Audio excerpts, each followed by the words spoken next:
Welcome back to the Nihilist Media Podcast. This is Bonding with Bond. I'm Mark. And I'm Nicholas. And today we have a very special guest. We have Mr. Ryan Boucher. Oh, hey. Who is a Bond fanatic, even more than myself, to the point where he memorizes every car in every movie. He knows all the specs. He knows exactly what fucking watch Bond's wearing, everything. But today we're doing Thunderball, which is a very divisive Bond movie. Some people love it. Some people think it's the most mediocre. Some people hate it. I love it. I also liked it. Yeah. It's pretty strong for Connery. Yeah. So this was originally gonna be the first Bond film. It was written by Ian Fleming and Kevin McClory. And Kevin McClory, Ian lost interest in the screenwriting process and then just made Thunderball into a book without giving Kevin McClory any writing credit. So Kevin McClory's like, dickhead. I came up with half that shit. I like to think he actually said, "Hey, dickhead." Yeah. And he then... Nick, what are you doing? I'm trying to turn this up because we're literally not even showing up. This is why we can't have nice things. Hello. There we go. Yeah, okay, cool. Just stand, I guess, where you guys are. Anyway, wait a minute. Okay. So Kevin McClory was suing Ian Fleming for the rights to the book because he co-wrote the fucking thing and didn't get any credit. So Cubby Broccoli and Harry Sullivan couldn't make a movie out of it, but they reached a deal in 1965 to finally make the adaptation of Thunderball to get it out of the way so they didn't have to deal with this man anymore. And it worked for about 18 years. Yeah, unfortunately, he retained some rights, so that's why we got Never Say Never Again. Yeah, which we'll get to that in a year. Yeah, that's we keep talking about movies that are just so far in the future for us to watch them. Yeah. So this one starts off great, where Bond's at a funeral. He's watching a member of Spectre be buried who killed one of his colleagues. And then he realizes that... actually, Ryan, you want to take it? Because since you're a fan? Yeah, so he's at the funeral and he sees the widow, but then he realizes it's not the widow, it's actually the Spectre agent because he doesn't get the car door open for him. And then just gets punched in the face. Yeah, he immediately punches this woman in the face and then takes the wig off after just to shock the audience. It goes from being an actress to being a man within that punch. I wasn't surprised if he was just going to open with punching a woman either. Yeah, Nick was was like straight into it, I see. It's very, very on par for Sean Connery. Yeah, Nick was very much ready for us to open up the show with our favorite segment was Bond justified hitting that woman. Yeah. And in this film, he doesn't hit a single woman, which is shocking. After he strangles this man to death, he is getting ready to make his escape, but he obviously stops and gives him some flowers, pays his respects. Immediately runs to a jetpack and flies off into the Aston Martin. Yep. And just wears the nerdiest helmet I've ever seen a human being wear. Yeah. For such a cool piece of equipment. Yeah. Yeah, because the stunt guy was refused to not do it without a helmet because it's too dangerous. But literally all he did was fly up in the air and then fly down. And then you've got one guy just like looking off into the sun, and the other guy is just shooting at random nothing. Yeah, that would have been quite the explosion if he hit it, though. That would have been very cool. Yeah. So right off the bat, I want to ask the question to you, Nicholas. Okay. Is this your favorite Bond film so far, or is this the worst? So it was very it's definitely not the worst. Probably like 15 minutes before the end, I turned to Ryan and Mark and I was like, guys, I think it's happening. I think somebody's beating Dr. No for me. And then they sped up all those scenes at the end, and the whole fight with I thought the Coast Guard fighting the henchmen underwater, I thought that was all right. But then the fight scenes on the boat, I was like, okay, Uh-oh. I like the fight scenes on the boat, even with its dated editing techniques, To be fair, the whole movie was sped up in a lot of places, so I don't really know what you were expecting for it. Is it? Yeah. I thought the tiny speed ups are almost passable, unless what was the last movie? Goldfinger. Goldfinger, it was terrible because those were like those are probably minute-long scenes that they sped up to be 15 seconds. That's or where 2 you're wrong, seconds. kiddo. Goldfinger's the best one. Watch your Yeah. mouth. Yeah. So before we jump into it, Ryan, how do you rate this movie? So if I'm rating my Sean Connery movies, Goldfinger is my 10 out of 10 just because it's the first one for me. I've seen it countless times. That being said, Thunderball is my 9.9 out of 10 just because it's not Goldfinger. Yeah. Continue your list? You.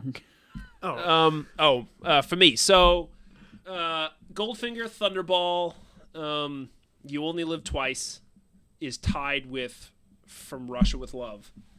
And then Dr. No, and then in fucking dead last, the two, I mean, they're tied for dead last, is Never Say Never Again and Diamonds Are Forever, which is just a train wreck. I'd say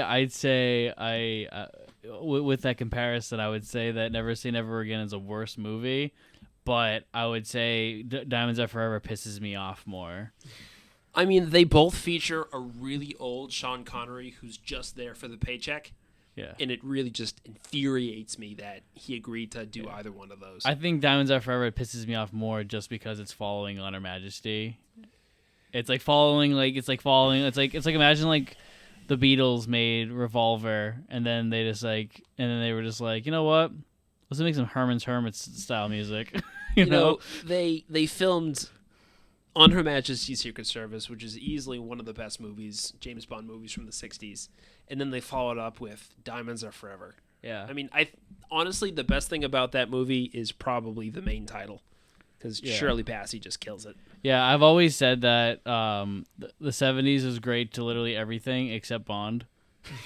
Don't get me started on Roger Moore. We're here to talk about Thunderball. We are here to talk about Thunderball. We have a great opening theme with Tom Jones. Oh, another thing we forgot to talk about. We have a new gun barrel, boys. Oh, yeah. I like it a lot better. Same hat. Yeah, good news. Still wearing the hat, which I think is real classy. Same hat, different man. Instead of jumping into shot, he does this weird thing with his leg. Moonwalk. He does this thing where he puts his leg out and he and then he pulls the trigger. I think it looks better, but I don't know. It's not as classic as the first one. I mean, it's still better than any of the ones Roger Moore did. Of course, yeah, of course. So, Nick, do you want to fill us in with the plot of the film? Yes. This is number 2, right? Yeah, Largo. Largo, or Senior Eye Patch. He has a amazing nose, though. But I think he, to jump forward a little, I think he's probably my favorite henchman so far, beating out Oddjob. Because even though he's like the villain, I feel like he's more henchman-y. But we got the beginning. It starts with the Spectre conference call that everybody talks into microphones, but they're all gathered, which it's the first time we see more than 3 of them in the same room, which I thought was pretty cool. And then they kind of discuss their finances before they plan to steal nukes and threaten the U.S. and the UK. And hold a ransom of, I think it's like 100 million? 100 million from each. Yeah, 100 million from each, and then they won't nuke them, which seems fair. Mm-hmm. And we follow them on their journey of stealing the nukes, storing the nukes, and then losing them to Bond. Yeah. They also do that thing that they did in From Russia with Love where they are hyping up that Blofeld's going to kill a specific member of Spectre, but it ends up being a different one. And he does the thing that from Austin Powers where he electrocutes them and sends them into an incinerator.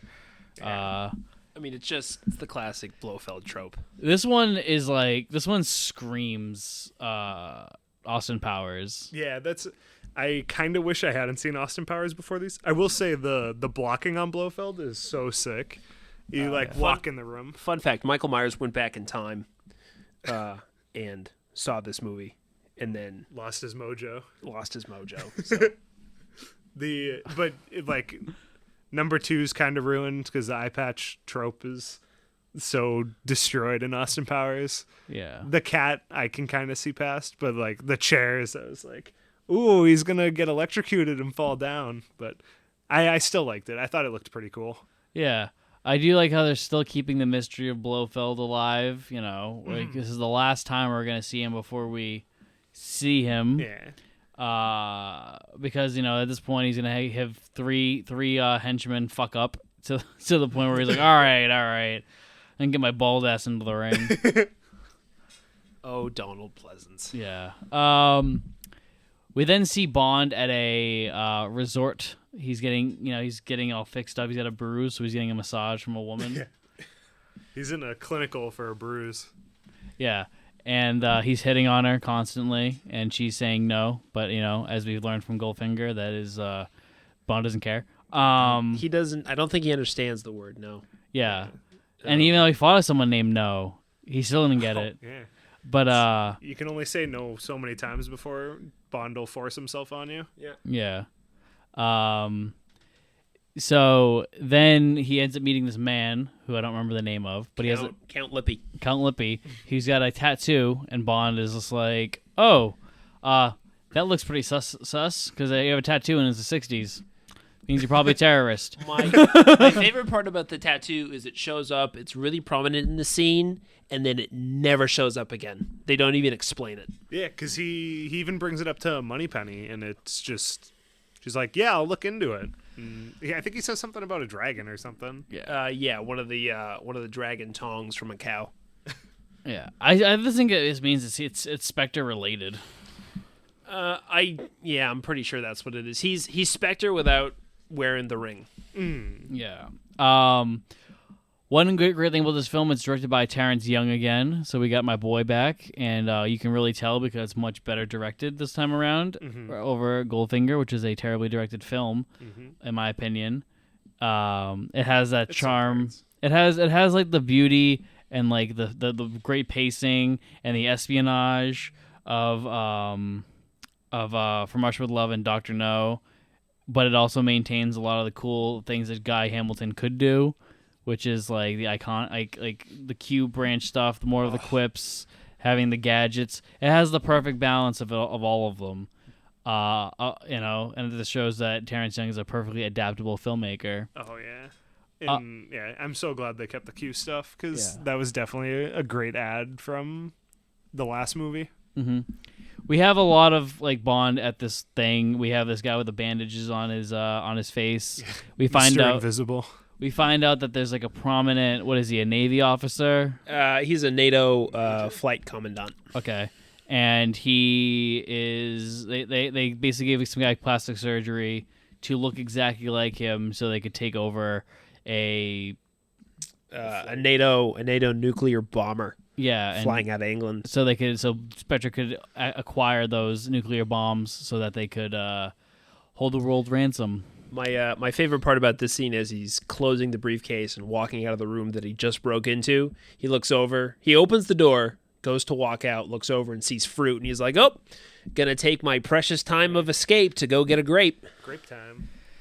Yeah, Connery's really putting on the quips in this one. This one has a lot more humor in it, and I think almost all of the jokes land this time. Yeah, they got a lot of stingers after the kills. It is like a red herring though, as you know, as I always warn Nick that the 70s they will take the humor and they will go overboard to the point where nothing can be cool. It has to be humorous. Stomps it on the ground. It's terrible. Did you want to say something, Nick? You looked like it won't catch you from back cool. there.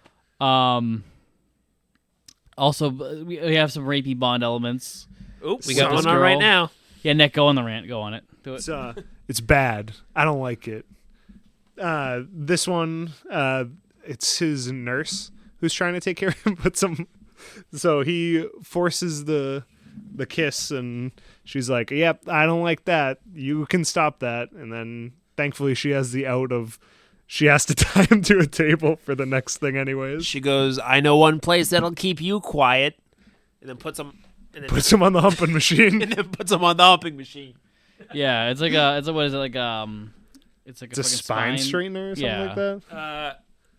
She goes, some patients call it the rack, Oh, yeah. but it's a mechanical stretcher. And for the life of me, in this whole scene, I can't understand how that towel stays on. I also he's getting a lot of work done for a bruise. Yeah. Like, I guess they got to be in top shape to be a 00, but Yeah. this seems excessive. This is definitely the worst scene in the film. I'm gonna say it. It seems out of place because there's an assassination attempt on him by cranking the hump machine up to 1,000, Yeah. and he like passes out from it. It just looks like shit. That's Yeah. what I'm saying. It looks like shit. It's a stupid way. They could have easily done something more different. I mean, they definitely sped it up, and it just gets real campy real quick. Yeah. And it's like it's just cropped, so it looks like somebody's behind him. Yeah. He ends up getting out. He gets revenge on the guy by putting a broom to close the sauna machine. The sauna chair. He turns it up first and then locks him in it. And then he ends up banging. He threatens that girl's her job. Yeah, And, he's like, yeah, I'm gonna tell them you almost killed me if you don't sleep with me. And she goes, "Oh no!" He's like, "Oh yes." And he does it bangs her in the sauna like a champion, like a Sean Connery would. Yeah.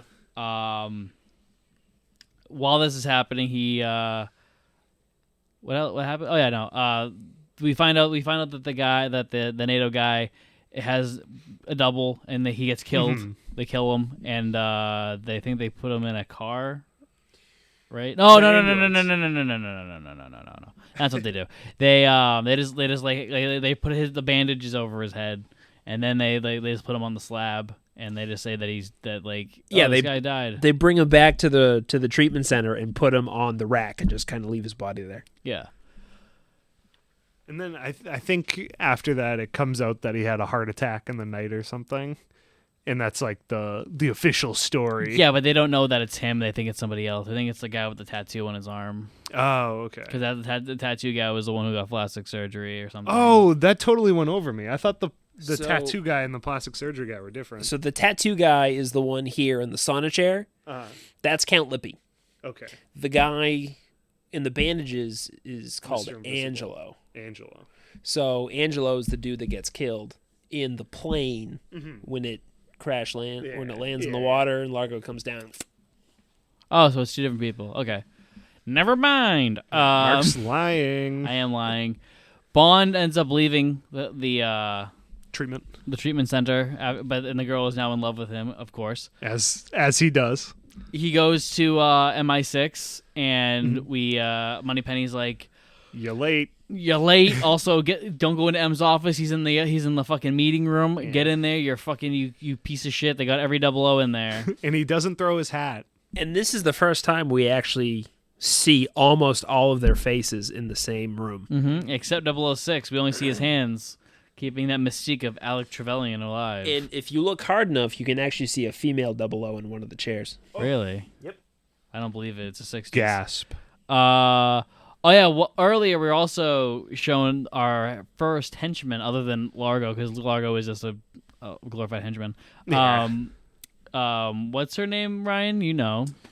Fiona Volpe. She's our femme fatale in this film. There it is, and she's the one who has been banging the NATO guy, and she's to keep him distracted while they prepare to kill him. While they copy his face onto somebody else. Exactly. She's great. She is the best villain in the film, in my opinion, even though she's not there that much, but her scenes are the highlight of the film. It's because she's super sadistic. Yeah. Yeah. Like the scene with the car, where this is much later in the movie, but she's going like 100 on back roads and Bond's like white knuckling. Yeah. Yeah, she's played by Italian actress Luciana Paluzzi, and I don't think they could have casted better. Yeah, and she also auditioned for the role of Domino, but she was rejected, and she was much more happy with this role because she says villains are much more fun to play than heroes, which I agree. That's why I only write about villains. So they debrief Bond, and Bond recognizes the dead guy in there. He's just like, I saw this guy on a slab at the treatment center, so I should go to this other place to go, to investigate instead of do my actual job. And the Royal Air Force guy is like, it's impossible. He was on a NATO plane earlier this evening, and then M actually defends Bond for one. He's like, but 007 said he saw him dead yesterday. He was dead yesterday. Yeah. I'm like, fuck yeah, M. Bond saw a girl in a picture and said, I want this mission. Yeah. Mark, I gotta say that was the best Bernard Lee impression Yeah. I think I've ever heard in my life. Thank you. I actually am Bernard Lee, so this is, not to out myself, but I did. Yeah, so he's gonna go to fuck that guy's sister, Domino. Yeah, Domino's super cool too. That was a well casted. She another shell girl. Mm-hmm. Yeah, Claudine Auger is a French actress, and she was just perfect for this. But she was so French that they had to dub over her voice. Yeah, let's get misogynistic here. Let's get misogynistic here. That is probably the hottest Bond girl we've seen yet. Yeah, I know you were in love with Honey. I have to agree. I mean, if we're gonna get pig, if we're gonna go fucking full on pig, pig God. boys, I'm gonna say like Domino, and then Tatiana Romanova, and then Honey Rider, okay, and then Pussy Galore. As much as it pains me to say it, yeah, Pussy Galore is definitely in the basement on this one. Yeah, I mean, I even put Jill Matheson over there, over. I forgot about her. Actually, Domino, Sylvia Trench, Tatiana Romanova, Honey Rider. Sylvia Trench is, unless you watch Dr. No and From Russia with Love, like one after the other, she's easy to forget. Oh yeah. And I mean, they had an instant way to make her memorable, but the bras in there fucks that one up.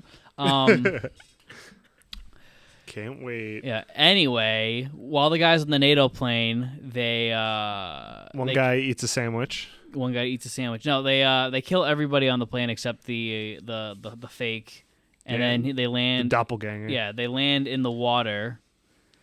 Which is brilliant because earlier, I think this whole sequence, this guy's whole thing is great because what they do is they have a scene where he's bitching about money, where he's like, I want more money, yada, yada. And they're like, all right, fine, yeah, you get more money. And then when he lands and crashes the plane for Spectre to steal the bombs, they just cut his air supply and they say, fuck off, and they leave him. Because the fool buckled. Yeah. Can we mention the fact that when he pulled out the flight plan to get the plane into Bermuda, it's just a straight line over open ocean, and then he banks it to the right. Yeah, well, I mean, that was every flight plan in the 50s and 60s because they were just like, oh, if we just fly straight, we'll probably get somewhere. Yeah, world's flat. Just go there. I saw the map, and I immediately just turned at Ryan, and he was like, yep, that's a straight line. That's going to get him there, though. Yeah. So Bond goes there. One thing I like about this movie, in comparison to Goldfinger and a lot of Bond movies, is that he has, and I also a criticism that a lot of Bond fans have of this film, is that he has a lot of allies in this movie. Yeah, he does. He has a ton, especially when he gets to Bermuda. He just Leiter, Paula, Q, and then the two unnamed black guys that they just throw in there for posterity. You said the girl who ends up dying, right? Yeah, Paula. Okay.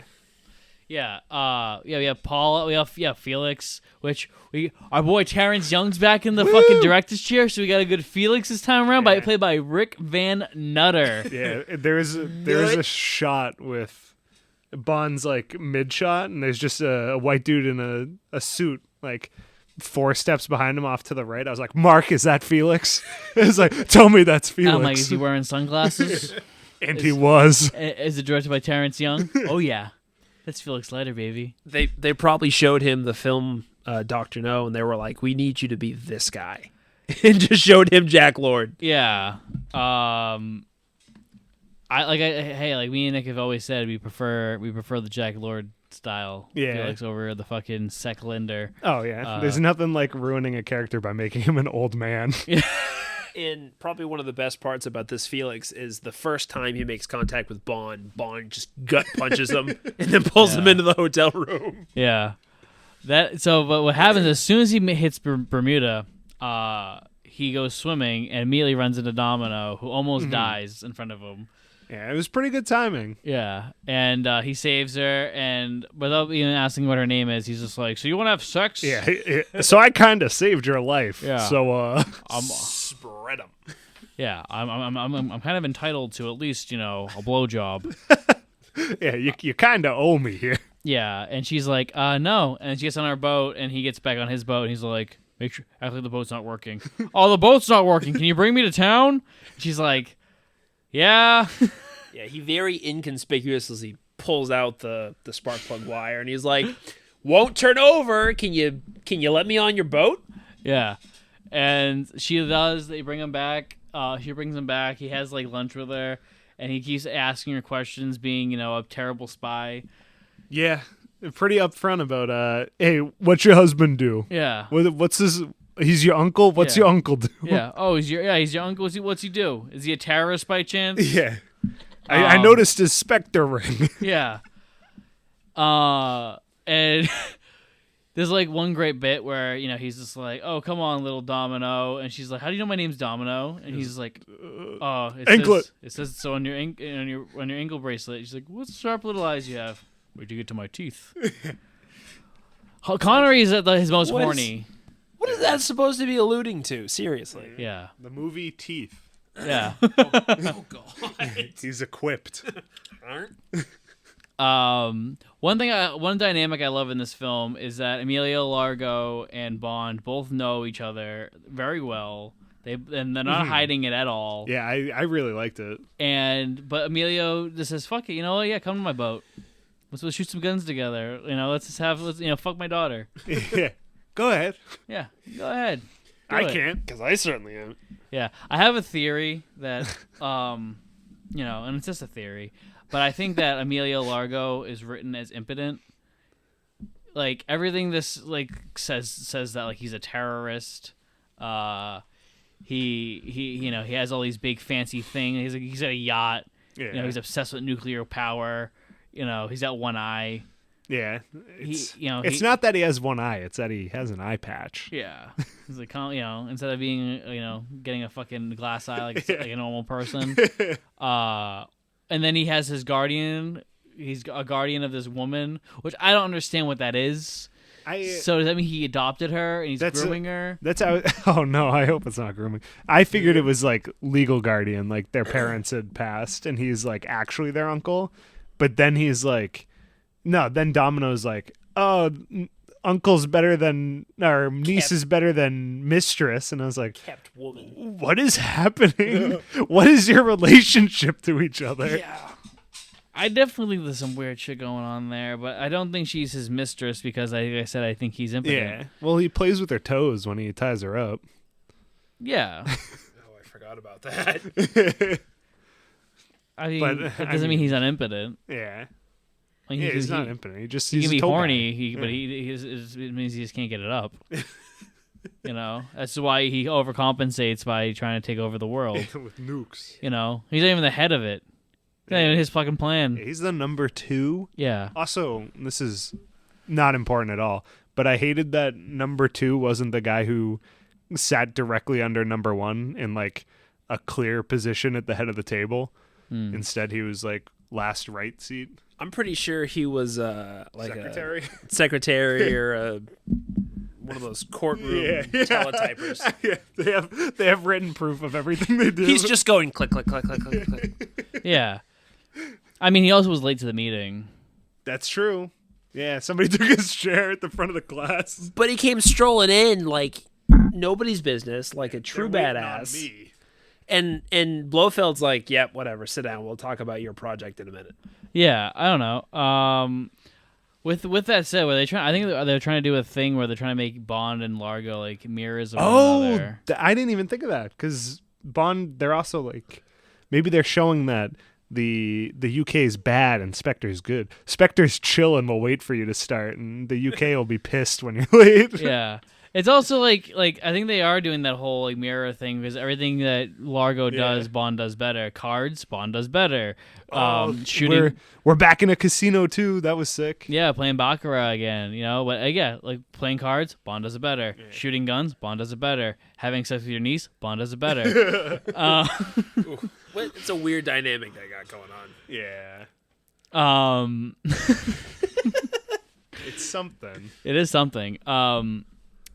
So yeah, we go back to a casino for the first time, and that's where he runs into Domino again, which is really cool. I'm just trying to think of the timeline here, because I forget how long they were actually inside. Oh, wait, there's a car that gets blown up, but I don't remember with the Oh, that was like right after. That was right after. The Vulcan goes down and they kill the one dude. Yeah. And before he goes to MI6 to get briefed in the big old conference room. Yeah. And so we did that too early. Yeah. Yeah. Yeah, I forgot that this happened because I remember it now because it's on screen. Yeah, it's on screen, and Fiona kills it. And who is it? Who did she kill? Count Lippy. Count Lippy. Yeah. So in the scene before this, Blofeld basically says Largo's part was excellent and worked out great. It's Count Lippy's failure for hiring Angelo. Mm-hmm. And he goes elimination branch. he goes call the execution branch, and then the next scene we see is his car getting blown up by Fiona Volpe on a motorcycle. Yeah. So what you're saying is that Count Lippy's a pretty much useless character. Yeah, he's a means to an end, and then they just kill him. Yeah. They forgot about the tattoo and then said, "Oh, yeah, just kill him." Yeah. Yeah, he's killed in like the first third of the movie, and then the tattoo never comes back up. Yeah. Huh. It's weird, but I kind of like it though, thinking about it, because I like the idea that it's like there's so many moving parts that Bond is like trying to keep up, and like even this like there's like things that Bond wouldn't even understand. It's like, all right, yeah, and like, why did that happen? In like when in Goldenfinger when we have the prelude that has nothing. Oh, I guess the one in this one had nothing to do with it too. Like just seeing that it's not all perfect. Like other stuff happens besides the A storyline. Yeah, like Bond is the main character, but there's like everyone that has their own shit going on. So yeah, as Nick said earlier, we go back to a casino, and that's where we have Bond first meet Largo face to face. It's kind of weird that he only gets 500 pounds from the casino exchange. Yeah, but 500 pounds in 1965 was like. What, Nick? You're usually the guy. I know gold. I don't know the London's fake money. Like 500 pounds in like the 60s is probably like. It's probably like $10,000 US. It's close to that. It's a lot of money. Gotta be. Well, gold was so in Goldfinger we did the math and it was $30 per ounce in Goldfinger, and right now per ounce it's $1,800. Oh, super. Yeah. So big changes in economy. The scene in the casino where he's sitting down at the baccarat table, you've got Largo and Domino, and then next to Largo is this decrepit old woman wearing sunglasses inside. Yeah. Just for no discernible reason. Yeah. And also at the table is Largo's henchman. Oh, Vargas. Later on in the film, he hands a drink to Vargas and he goes, "You want a drink?" And he goes, "Oh, no, wait. Vargas does not drink, does not smoke, does not make love. So why is he sitting at a baccarat table? He's probably not gambling either." He's just watching. He's just hanging out with his buddy. He's hanging out. He's hanging out with his buddy Emilio. He likes the vibes. Yeah. Chill vibes in the casino. Nick was. I mean, while we were watching it, Nick made a reference that he looks like the nihilist from Big Lebowski. Yeah. And then right after he said that, Largo's like, "Yeah, he doesn't drink, he doesn't sweat, he doesn't make love." It's like, oh yeah, I know that guy. Yeah, he's a nihilist. Perfect. Connery makes no spy bullshit in this moment. He looks at he first locks eyes at Largo. And he's like, "Oh, there was the specter of change."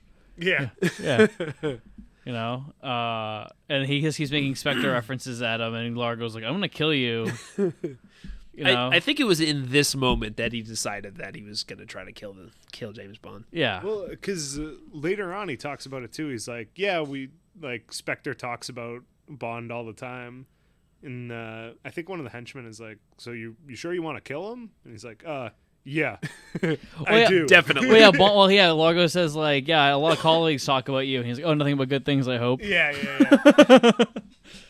And then he goes, and then he like Domino's like, Largo, Emilio, I'm really thirsty. Can we go out and get a drink? He's like, I want to make my money back because Bond has won everything. And then Bond's taking like, all of my money. well, in the spirit of taking everything, do you mind if I buy your niece a fucking drink? He's like, I would appreciate it. Go ahead. She hasn't been late in months.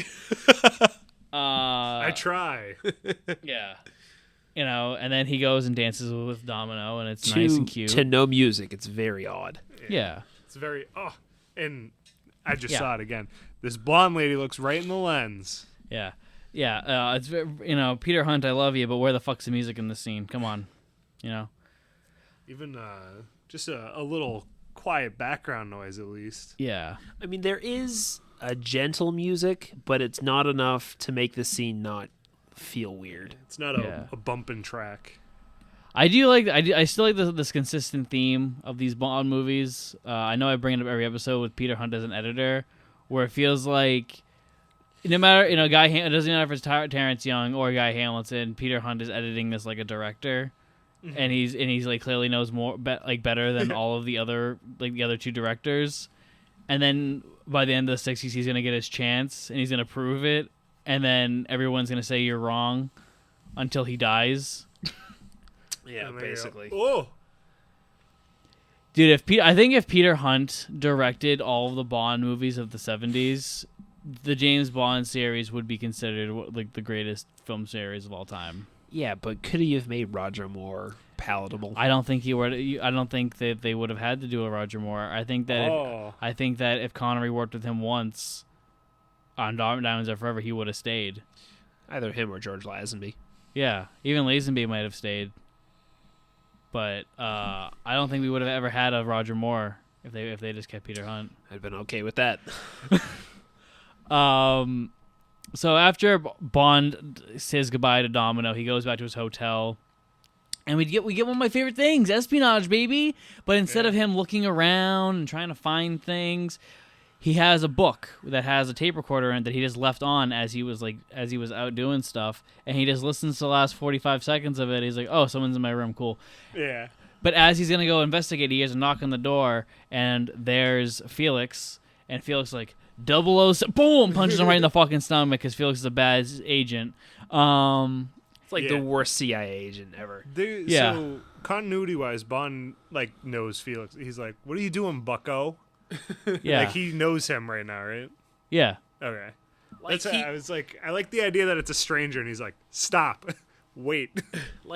He definitely saw him on the beach. Yeah. He definitely saw him. I'm sure he was at the casino, and he's like, "Oh, double up, right in the gut." Really did it for me. And then he goes into the bathroom, turns on the hot water, and then the guy, a henchman, comes out of the shower, bumps his head on the door, and knocks himself out for a moment. And then Bond says, he disarms him first, and it's probably the funniest thing ever. With the lightest slap on the hand. I don't know about you guys, though, but I've never been in a hotel room where the hot water came on that soon. Well, Ryan, you weren't in the 60s. That's true. There was probably a button for hot water and a button for cold water. And they were just waiting to be dropped. in From Russia with Love, when he's in the hotel in Istanbul and he goes to turn on the water for the tub and just steam starts spewing out of the thing. It's like, where's that water coming from, man? He also leaves that on for the next 30 minutes. I don't think he closed the drain plug. Yeah. So to interrupt, there's a really great scene after the espionage piece with the book where it's playing back the tape and the camera's like tracking across the room for the footsteps.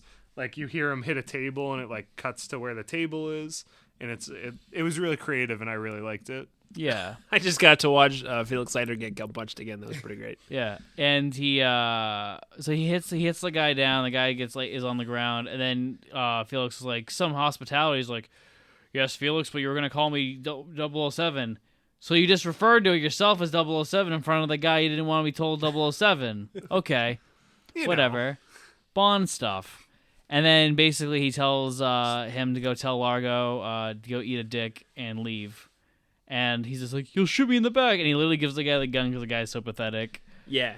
Felix takes the bullets out and just tosses it to him, and the guy goes running off. Yeah. And then he tells Largo what happened, and then Largo feeds into a shark, and it's awesome.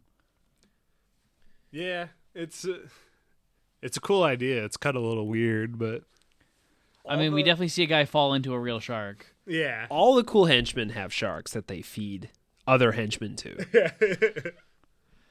It's a hierarchy. Yeah. It's the feed and the feeder. Yeah, and then I think after that is when we go to Largo's pallet, like his yacht, right? Well, they go into their Oh no, we go to Q branch. the makeshift Q lab in downtown Nassau, which is basically just a hole in the wall basement behind what I assume is a boat outfitter. Mm-hmm. Yeah, and this is the best Q scene by far we've gotten. The Desmond Llewellyn quips are just on point As in is this movie. As so is good. Bond. Connery and Llewellyn have like a great Back and forth. yeah. I think Q finally comes into his own with this scene. Mm-hmm. I think he does in Goldfinger when he's just like ejector seat ejector. I never joke about my work 007. Yeah. They were much more confrontational in that scene, though, I think, than this one. Yeah. Q also shows up in a pineapple shirt in this one. That's right. Yeah, he's very relaxed. You know, they're on vacation. I love when like Bond's like looking around the room and then you hear 007. He's like, oh no. And he starts giving him gadgets, and Bond immediately keeps fucking with all of them. And he's just like, what does he say with the radio transmitter? He's like, oh, it has a radio transmission. Oh, of course. Well, the watch, he says, waterproof, I assume? And he's like, yeah. It's a waterproof watch, Bond. He's like, why are you so stupid? Yeah, and then there's like I love the bit where he's just like, now be careful with this. He's like, I treat everything yes, Bond, with equal contempt. Yeah, finally he realizes he's just not getting any of this shit back. Yeah, I don't know. I like Connery's big surprise. I like Connery's relationship with like Desmond the best. I think of all the Bonds up until Brosnan, far and away. Well, I mean, shit. There's only there was 3. because I can't remember like there's 3 more, right?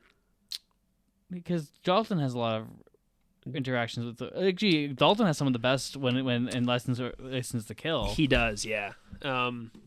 Does George Lazenby have any interactions No, with? because he's rogue. That's right. Spoiler. No, he does actually, and it's one of the best scenes. We can't say because he's never seen it. Oh right, yeah, but we can't ruin it for Nick it's yet. I can block my ears. Yeah, block your ears. Oh, that's right. Yeah, at the uh-huh. very end of the movie. Mm-hmm. Oh, I forgot Okay, about that. Nick, you're okay. While we're still kind of here, he gives him a pill that's a homing beacon, and To put in his butt. at one point Q says to Bond, "Now you've got to time this, because you're gonna poop it out at some point, so you want to keep it in your body when you need it the most." Yeah, well, he's like, you just ingest this, and we'll know where you are. And Bond looks at the pill, looks at Q, like, right now. And then we cut away. But no, I think Connery has like the best chemistry with Desmond until Brosnan. I think Brosnan, from my memory, is the only Bond other than Sean that continuously plays in Phoenix with like Q's shit. Roger Moore does once or twice, but not to the level that Sean Connery Yeah. and Pierce Brosnan do. Yeah, Roger Moore does it as if like they're just friends, and it's like, fuck Roger Moore, man. I'm fucking getting mad. It's like a buddy cop movie. I hate Roger Moore so much. Oh my god. Fuck. Yeah, I can't wait for Living Let Die Man. Yeah. That's gonna be a shit show. Yeah. So yeah, I think Connery has like the best chemistry with him, and it's just beautiful. And then Connery goes scuba diving. So this movie is just real heavy on the Sean Connery chest hair, and I'm always pretty pleased when he's wearing a scuba suit, so I don't have to see it. Oh yeah, he's definitely like a very hot man though. And it's also like a scuba onesie with no legs, so it's like so you can see his tighty whities still. yeah. Yeah. It definitely it has like a bikini fit on the bottom, but they're like, oh, just wear shorts under it, and we won't see your butt cheeks. We're getting to the scene where he's going under the Disco Volante, which is Largo's boat, to take pictures of the underwater door, and this is our first underwater fight scene too. Yeah. And I realized one of the first times I watched it, orange is the worst color to wear if Covert ops. for covert ops, and with a white scuba tank. Yeah. And then Nick made the point. He goes, "Well, it's easy to see who's the good guy and the bad guy in the fight." I'm like, "Yeah, but still." I mean, the way they could have just done that is they could have just had Bond in the all black, and then they could have just had like Largo's men being all white or like blue even. Yeah. But black equals bad guys, and white equals good guys. As we see when the Coast Guard fights the henchmen later on. Yeah. I mean, they were in orange. I thought they were in white. They're all in orange. Ah. Some of them do have the tidy whities with the onesie. Yeah, it's okay. Nick was watching the film in black and white, so You'd think so because they shot day for night again. Yeah. And this is also the first scene where we really see more of the Disco Volante yeah. with the underwater lights. Little Cameras. side note, I didn't know Disco Volante was the name of the boat, and I thought somebody was wearing like a band tee or something the first time I saw a henchman in it. Yeah. Yeah, it took quite a bit of the movie before he realized, oh, that's the name of the boat? Yeah, it was more than halfway. Yeah. And so then, to stop Bond from taking pictures, they started throwing grenades in the water, and Bond would have been deaf if that happened in real life, but he just kind of shakes it off and leaves. it's amazing. They're trying to Helen Keller him, and he just kind of floats away. He's okay. Yeah. What do you guys think of Paula? Underutilized. Yeah. You know, she played one of the travelers in From Russia with Love. I did not know that. Yeah, at the traveling camp. Oh, one of the gypsies. Was she one of the fighting gypsies? Ryan, you can't say that. I'm sorry.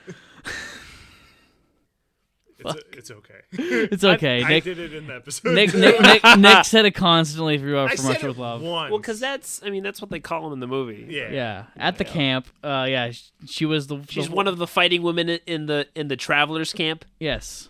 Okay, I didn't know that. That's pretty cool. Yeah. Which I like to believe they're the same character. Like when Bond checked them out, the other girl married the guy, and the other girl was kind of like left hanging. So like Bond was like, "Oh, just come down my six and have sex with me occasionally." He's like, Sylvia Trench is gone, so I need a woman. That actually would have been cool if they just made the Sylvia Trench, but she was actually supposed to be in Goldfinger, I believe. She was supposed to continue She was supposed on. to be in every single one. Yeah. Yeah. Too bad. And then she was supposed to be in Tomorrow Never Dies. But they were like, no one would get the reference. That's right. Well, if no one would get the reference, then just name it anyway. And then and then the people who do get the reference would like it. Yeah. You fuck. God. That's a very good point. Getting mad. Like, it would have been an Easter egg for the rest of us who are loyal fans, but yeah. no. Like it's just me. It's just the idea of like, oh, they won't get it. Well, it's like if they won't get it, then just do it anyway. It's just a name. It's literally a name. Anyway, Bond, after he takes pictures, he gets in the car with Floraline. Fiona. Well, she has a fur line, so I mean, it's the red hair, man. it is. If your name is Fiona, you're automatically required to have red hair. Yeah, and she drives at 100 miles an hour, and Bond is shitting his pants. He also sees the Spectre ring. She's repping that Spectre ring.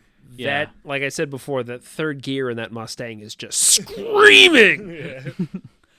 And then, wouldn't you know it, they're staying at the same hotel. How convenient. Yeah. Weirdly enough, their rooms end up being next to each other too. Yeah. Well, what? Well, I think what happens is that Bond is next door to Paula, and they kill Paula. Oh yeah. And then they check her out. Mm-hmm. They kill her. They check her out. Oh, they don't kill her.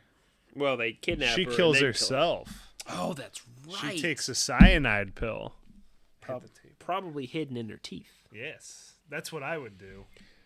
And do you have a cyanide pill hidden in your teeth, Nick? Always. Oh, yeah. Back right molar. In case you guys wanted to know. If you want to break my tooth. All right, Nick, you're done. You're doomed. All right. I can't wait for part 2. Shut up. Probably the only one. Yep. There are dozens of us. Yeah. There's a bunch of nerds. It's like Yeah. And then as me and Ryan begin discussing the third gear on an Aston Martin. It was a Mustang, you fool. Yeah. Actually, it's it was we're your not talking Ford about this movie, Mustang. we're talking about other films. that art Dune. Yeah. Bond turns the room light on in a dark room. Like, they literally pulled these pictures out of the water. Yep. And Silver bath. bam. And Yeah. they're all blinded temporarily. So Paula dies and Fiona takes over her room. This also happens like around the same time that Bond goes to Largo's island or his yacht. Yeah, it goes to Palmyra, his house on the island. Mm-hmm. And they have a dick measuring contest where Bond is like, "Oh, that's a nice girl's gun." And he goes, "Do you know a lot about guns, Mr. Bond?" And he goes, "Nope. I know a lot about women, though." And then just fucking whips his dick out, slaps it on the table, and it's 8 feet long. I love that. Like Largo walks up to him with the gun pointed at Bond, and Bond just like with his finger just pushes it to the side, just like a champ. While this is also happening, like Fiona and Largo are just like, why don't we just kill this fucking asshole? And Largo's just like, nah, it's not. And Fiona's like, nah, let's do it. She's like, I want to so bad. Yeah. So this movie has a lot going on. Nick, you want to explain your hate for the pontoon helicopter? Oh, this is... I think it's an ugly helicopter. Mark doesn't like helicopters. I don't know. I just think, they're loud. They are loud. I think because I live near a hospital, so I just hear helicopters flying all over me all the time. Yeah, that's true. And it's like, this so is annoying. the scene where they're like talking about if they should kill him or not. Mm-hmm. Yeah. So the thing is, this movie's packed with things, so it's like hard to remember what happens next. Yeah. That's in... Like, earlier when we were talking about, like, we were all wrong about when Bond goes to the conference room, because it was like... It's like, oh, yeah, that was, like, 15 minutes later than what we just said. Yeah, we're talking about stuff like... Thinking it's in order. So much further in the film. Yeah. Which is a good thing, because I feel like with this movie, there's always something happening. Yeah. And it's not like Goldfinger, where 90% of the movies is Bond sitting in a cell, like, just waiting for him to get the new, like, more plot updates. Yeah. Mm-hmm. Yeah, and I think there is a really good amount of action in this, even if it's just a car going 100 and Bond, like, clearly being uncomfortable with it. I'm pretty sure that Ford Motor Company paid a lot of money to get their cars in this film. There's a lot of them. Lincolns and Fords are just everywhere. Yeah. So after he goes to dinner at Largo's house, he basically, him and Domino make a date to go to their local Mardi Gras. To the Junkanoo. Yeah. And they go, and then Bond immediately leaves because Felix is like, hey, Paula's gone. And so are those pictures. Yeah, Felix being, again, the worst detective. He's completely blows his cover and is just screaming for Bond. Yeah. Down on the street, he's waving his jacket, and Domino's like, I think he's trying to get your attention. Yeah, and then Bond goes to Largo's like house to find Paula as he finds her dead body, and he gets the royal governor of Bermuda to cut power to the entire island. Yeah. Just to do this. And then Largo's like, turn on the emergency generator, and then bam, all that work for nothing. Yeah, and then Bond's like, I didn't fucking think of that one. After he finds the body and he escapes, he almost gets eaten by a shark. Largo puts like a cool, like, he puts him in a shark predicament, which Connery did not know a shark was gonna come out of that fucking hole, and it almost killed him. I would have shit my pants. Yeah. I would have fought it. Yeah, okay, Nick. But Bond is like, all right, before I go back to Mardi Gras, I got to get changed so I can go, so I look respectable. I don't look like a fucking spy. And when he gets in there, he hears the water, and he finds Fiona in the bathtub, which has one of my favorite Bond moments of the film. I think it's the most iconic scene in this movie. No. Shoes? The shoes. I think the harpoon is the most iconic. Yeah. I really like the shoes. I think the shoes is probably one of my favorite Bond with girl moments. Yeah. He finds her in the tub and what he thinks is Paula's tub, and he's like, "Oh, it's you." And she's like, "Oh, can you give me, now that you're here, can you give me something to put on?" And he's like, "Oh yeah, of course." He picks up some shoes and hands it to her, and he sits down, just staring at her like a real baller. There's this really weird thing with her in the tub where she's like already laying on her stomach in the tub, which I'm not sure why you would do that unless you're hiding your boobs from a camera. Yeah, that's why they're doing it. Probably Because they needed to have that general audience somehow. And then she immediately takes the towel off her hair and uses that to cover herself up. And then they start making out anyway, and then they have sex, and she's biting Bond, and Bond is just like, "You're fucking Ow. He's like, "You're an animal. We're going to cage you up." Yeah. For a dude who said, "Wait till you see my teeth" earlier, he sure doesn't like biting. Weak. Yeah. It's also shot very well because they have like this like nice like bed frame that looks like a cage. Mm-hmm. And it's just really cool because like they both know that they're bad. Yeah. And they're on the opposite side, but Bond's just like, "Oh, I guess I'll have sex." He's well, like, I'll act For like king and country. I'll act like Can't pass up an opportunity to get my dick wet. yeah. I guess I'll act like I didn't see your ring twice. And then he after they get dressed, they pull a gun on Bond, and they're gonna go kill him. There's henchmen at the door. Yeah.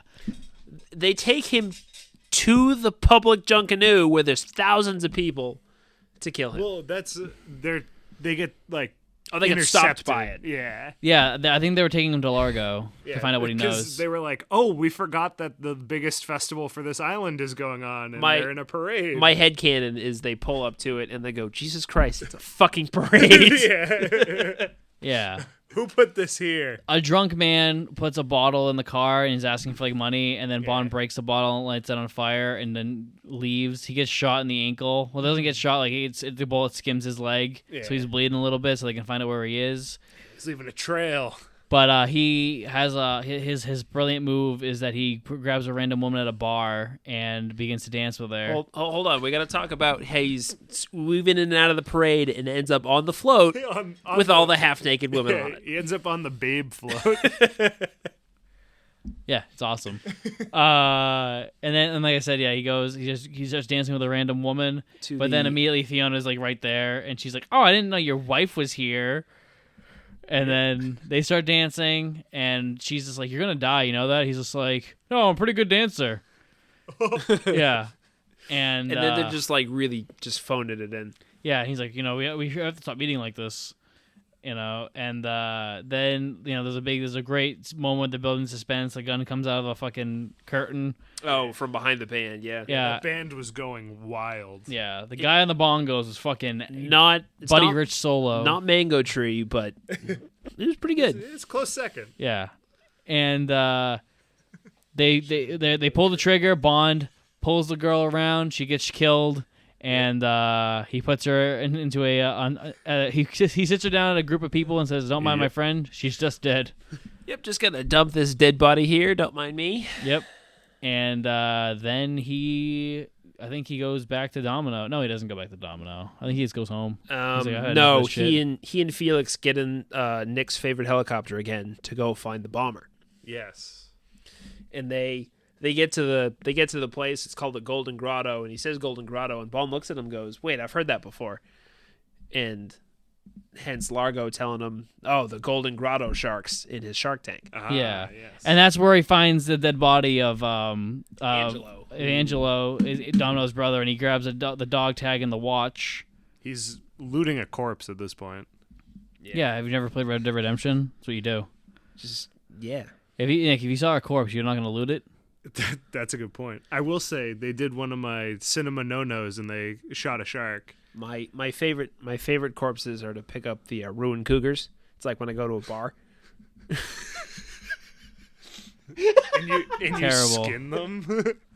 Well, yeah. So Bond finds Anyway. Domino's brother's stuff, and then he's immediately like, "Nice, I got stuff to get me laid." I got He's my like, tokens. he's like, oh, here's my fucking ticket in. Yep, these are my fuck passes. God. Gonna fucking slay with this. Another chest hair scene. There we go. Oh, Yeah. I know I already said it, but I love this Felix. Can we talk about his shirt? We'll talk about Felix at the end. 'Cause I feel like me and Nick are gonna have a disagreement on this one. Oh, okay. Because I think, yeah. Oh yeah, I think Felix is one of the. So the very next scene, he finds Domino and they bang underwater with her brother's dog tag and watch on Bond's person. Yeah. And then they go to the beach, which has my favorite scene in the entire film and one of my favorite scenes in any Connery movie. I want the full breakdown, Mark, because I think you actually did a good job describing it all. You did promise a full breakdown. All right, I think we I'm deserve skipping that. to the scene so I can just while I watch it, I can explain it while We're gonna get while a we're doing it. play-by-play. I think this is kind of cheating. So excited. Oh, what the fuck? What the heck? It should be right here. The bubble. This is a family show. All right, so here we go. So first, they're walking to the beach, and he's talking about how they hope he didn't scare the fish by having sex with Domino, literally in the water. She steps on a poisonous thing. He's like, "Oh, that's okay. Let me suck your toes," which he does. And while he's doing that, she's like, "Oh," he's like, "It hurts," and she's like, "Well, I have to hurt you again." And he's like, "Your brother's dead." And she starts crying.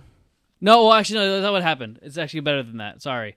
So what happens is, like, she's like, "It hurt me. No one's hurt me. No one's made me cry except my brother." What is his name? Fernando or some shit? Francois. And then Bond looks down because he knows what he's got to do, and he's just like, "Fuck. All right, I gotta do this." He's like, "Domino, I gotta hurt you again. Yeah, your brother's dead." And she's like, "Yeah, you're you're leaving me, blah blah blah." Then he says that, and he shows her the dog tag and the watch, and she starts crying. And Bond and Sean Connery, to his credit, is a great actor, and why I think he's the best Bond. He plays this in such a hyper masculine way because it's like the whole thing. He's a cold-hearted spy, but underneath he can crack. And the moment he sees Domino cry, he can't even look at her. He can't confront that this issue's happening, and he's like almost wincing in pain, but he's trying not to hide. He's hiding it, and because he can barely take it, he grabs his sunglasses and he just puts them on because he can't. He knows if he looks her in the eyes, he will break, and the only way that he can convince her to help him is to not break. And so he's just begging her. He's like, "Listen, Largo's got these weapons. He killed your brother for him, and this is what he's planning on doing with them. He's planning on destroying half of the United Kingdom and the United States if we don't stop him. And I need you to do this and help me." And he's like pleading and begging, and it's like he's putting all of his faith in her. And while this is happening, there's we have Vargas in the back coming in to kill Bond, and it's like. Yeah, she agrees, and then he just mans up and harpoons that dude to a tree. Yeah. Well, what happens is she's like, "Oh, I think Vargas is there." And he's like, "Oh, really?" And he just leans back a little bit, and then he slowly grabs the harpoon, and he sits there for a moment, and he really buying his time so that he knows that Vargas is not going to know that this is coming. And then at the perfect moment, boom. And Vargas gets fucking harpooned into a tree, and Bond says, "I think he got the point." Now, why I think this is one of the best scenes in any Bond film, if not the best scene in any Bond film, is because it has so many ranges of emotion, and it does everything that a Bond movie should do. Boom! There it is. It has Bond being... So... Do we have a harpooning tally of how many people get harpooned in this film? Too many. I don't think you could count it. Just because of the Coast Guard scene. So this scene does everything that the Craig movies have tried in 5 movies and not done well. Where they're trying to give Bond an emotional core, and one scene did it in a more believable way than any of the Craig movies did, in my opinion. Yeah. Because it's just like, this is the Bond. This is James Bond. This is a man who knows he can't show emotion, but he's like he's becoming softer and is like there's something about Domino that's softening him up, but then at the same time he can still be that badass with the one-liner, and it's all done in one scene. And also we have the big suspense and the big like crazy kill. It all happens in one moment, and I think that scene is James Bond encapsulated at its peak. It's good. That was an excellent breakdown. Thank you. Yeah, stay tuned for the hour breakdown essay. Yeah. So in this video essay, cuts to me with a glass of wine. So James Bond and why he's problematic. This is my senior thesis. Yeah. So then Bond is what is he doing? He's like ghosting the henchmen, trying to find out what they're planning. Yeah. Then because this is where he takes the pill so that they know where he is. He doesn't take the pill. So Domino tells him about this place. He shows up and they're dumping all the scuba gear. And then he like hides and kills one of them, and then Scuba's with him to where the bombs are, and that's when he takes the pill. He's like timing himself. Oh no, you're right, it is here. Yeah, I think it is. He's like timing himself. He's like, all right, about 6 hours before I poop it out. Yep. Pop. Yeah, plenty of time. Yeah, and that's how he finds all the bombs. And then he tells the Coast Guard, and then we have a big epic battle. That's way at the end. That's not where we're not quite there yet. We have actually Largo has this henchman who's like a scientist, and he is kind of having cold feet about the whole situation because I think there's definitely a subplot that's been cut where that's gotta be it. Where that guy was in love with Domino the whole time. Yeah. I mean, who wouldn't be? Shit. Yeah, like there's definitely there has to be deleted scenes of that somewhere. Yeah. Not on this DVD, but somewhere in the MGM vaults. So that's established. So we had like our one moment of that established, and then Largo is just like, so Largo finds Domino kind of being suspicious with Bond's gear, and he's like, what the fuck is this camera? And she's just like, oh, it's just a camera. And then it's like, it's fucking Mr. Bond's, you lying bitch. He's like, tell me that's not a Geiger counter. And then he knocks it on the ground and it starts going off. Yeah. He's like, ha!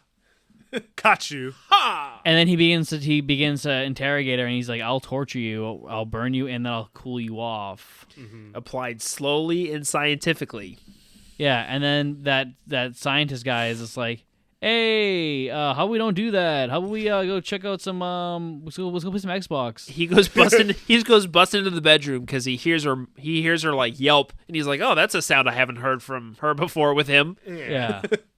And he goes in there and immediately starts looking at her toes. And because again, who wouldn't? All right, Ryan, you're getting a little revealing on this podcast. I think because I was definitely with you about the cut scenes, but it makes even more sense because he really busts in that room for no reason besides he's like, oh, she sounds like she's in pain. I guess I'll bump into my boss's bedroom and see what's up. Yeah. So I definitely think that those scenes had to be cut for time because like this movie's already long enough. Yeah, I will say this. It didn't feel long at the beginning, but then towards the end, it started to feel like, oh yeah, there's a lot. This is a chunky boy. Yeah. There's a lot of underwater fight. Yeah. So after he tortures her, he's like, whatever, fuck it, I'm gonna go out there and I'm gonna get that bomb, and I'm gonna put them on the Disco Volante. Yeah. But before that happens, he gets intercepted by the Coast Guard, and what I assume is more double O's and more CIA. I think it's just the CIA and the Coast Guard. I want to assume that Al Trevelyan's there. You want? Oh, is that your personal headcanon? My personal headcanon is that Al Trevelyan was there. What would Sean Bean have been like?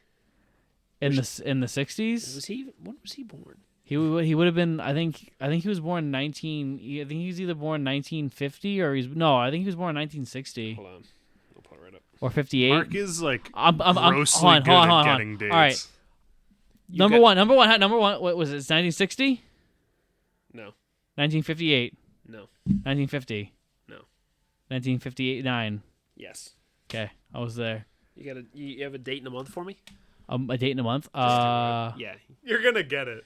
I'm gonna guess April. Oh my god.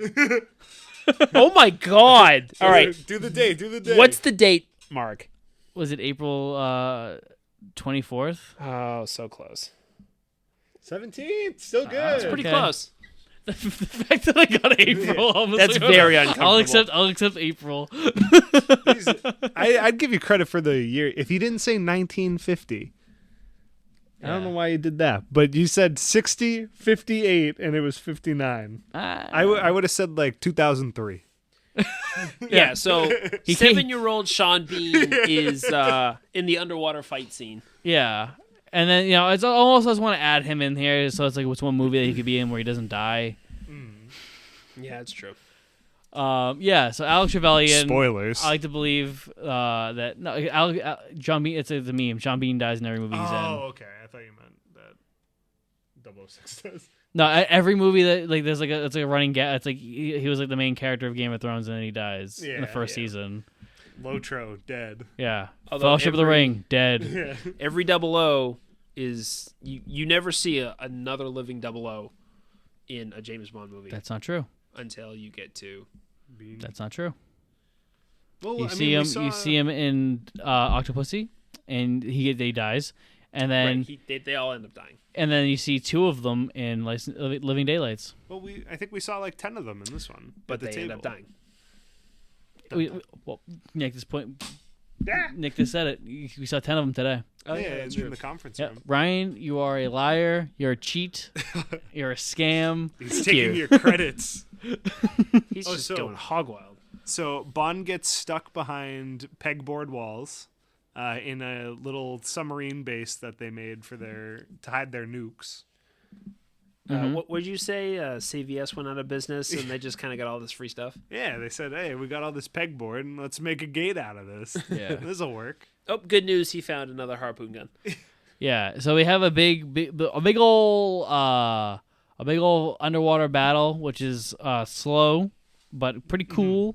It goes on a little a pube hair too long, I would say. That's I would say I'm pretty on board.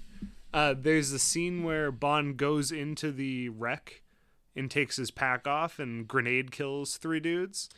Right after that is where I'm like, that was I'm done I guess now. that was the climax of it, and we're just gonna go back to some fist fighting. Like 3 dudes who all go into this confined space on the wreck to see. is he? They're all like, what's going on? And then a flipper just comes floating out of the hatch. Yeah, Yeah. that's another great post-kill gag. Yeah, and so then the good guys win. Largo's on the run. He goes back to the Disco Volante. He's got one more nuke left on the boat, and they separate the boat so they can go into super speed.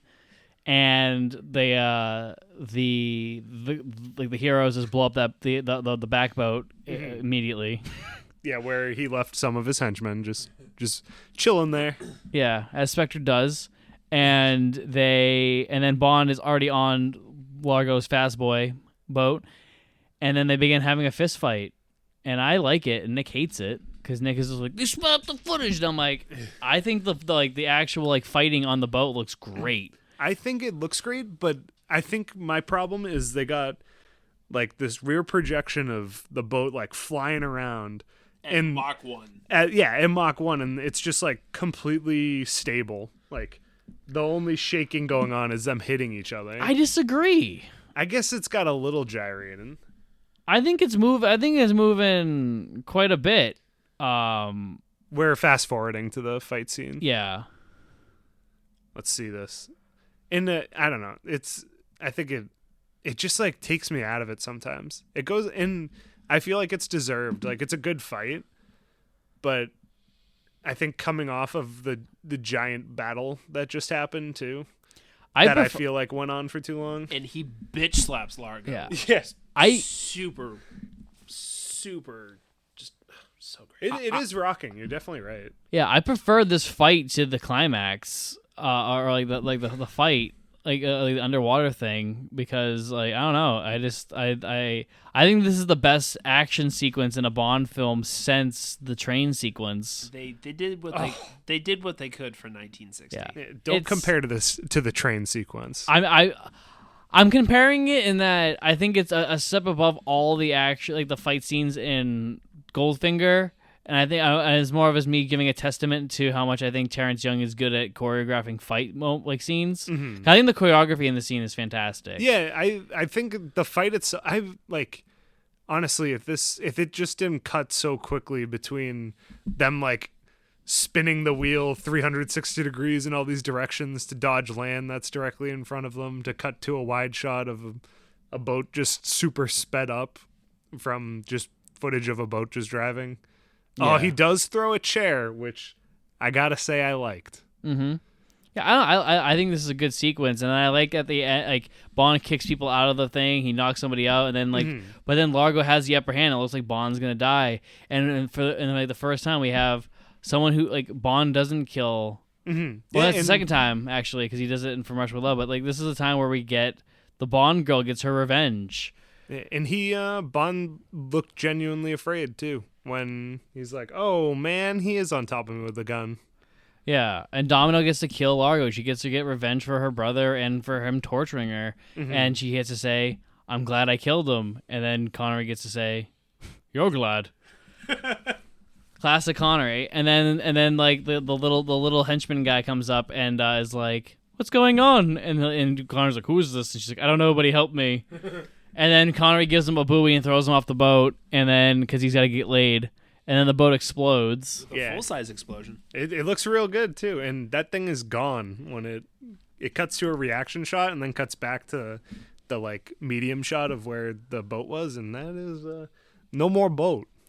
Yeah, and then we have the most ridiculous Bond ending makeout moment where we have Bond fucks in the air, baby. Yep. We're taking it to a new level. And she's not even harnessed. He's just holding on to her. Yeah, so she can't say no. In classic Connery fashion. Yeah, it's the implications of him saving her life again. It's like, yep, now it's time to bang. And that's how it ends. That's Thunderball, baby. So I love it, man. Yeah. I think it's a great fucking... I think it's it's real good. I think it's aged very well. Yeah. For a movie, for like the first movie that like people were super crazy about after Goldfinger, they did well with this one. Yeah. Yeah, I think I think this one holds up a lot better than Goldfinger. Goldfinger's just about nostalgia for me. Yeah. You're entitled to your wrong opinion. I was a bit like, I looked over at them and I said, guys, I think this is better than Goldfinger. And then we got past that like climax scene. I think once Bond killed those three with the grenade underwater, after that I was like, I'm kind of done with this movie now, actually. So you think Goldfinger's better? I don't know. I still need to think about it. There is so much hope. Nick, you have to have the answer by the end of the episode. There's still hope for Ryan's team.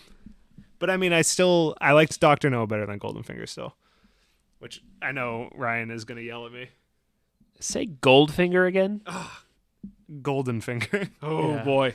Nick's list on Letterboxd right now, for those who haven't been following, is literally just Dr. No, From Russia with Love, and then Goldfinger.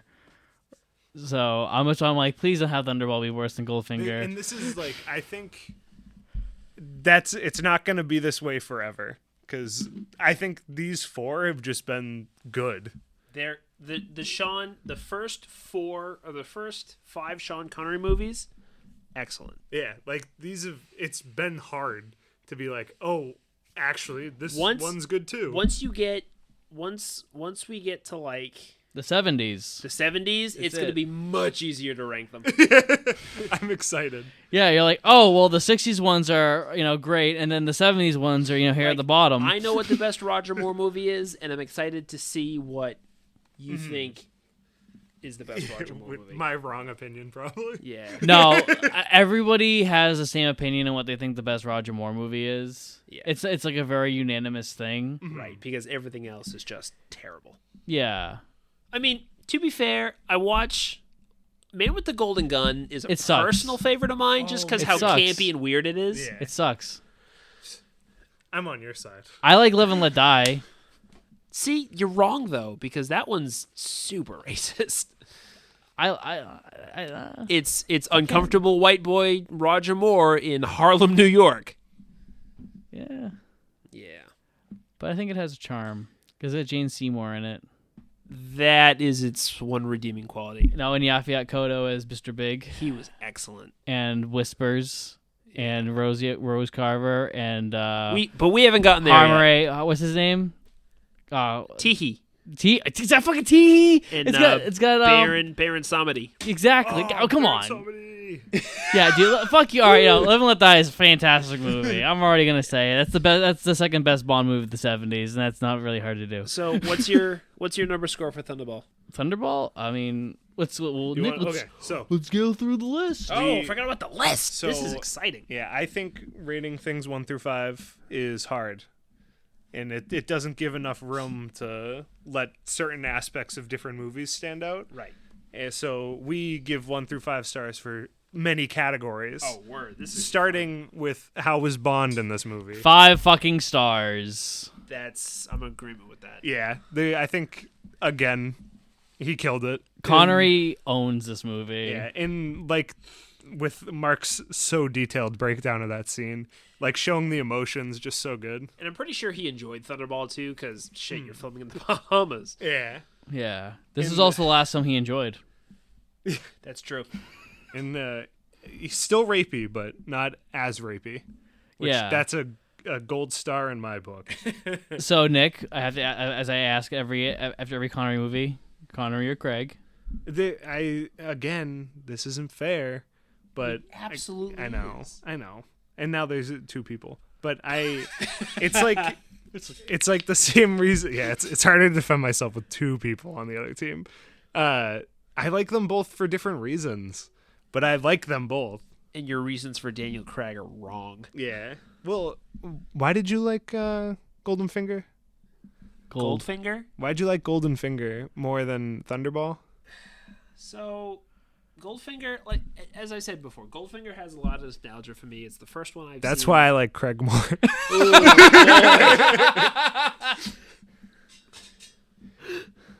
You get 0 out of 5 stars, Nick. But it's like I think it's because it's what I knew. If you say Quantum of Solace is your favorite, Daniel Quantum Craig, of Solace and Spectre are both not that great. Okay. Quantum of Solace is, I think, bad. I'm excited to rewatch it, but I like Skyfall was one of my favorite movies. I think you're the only one in the room. You know, that's the only Bond movie I don't own. I can understand that.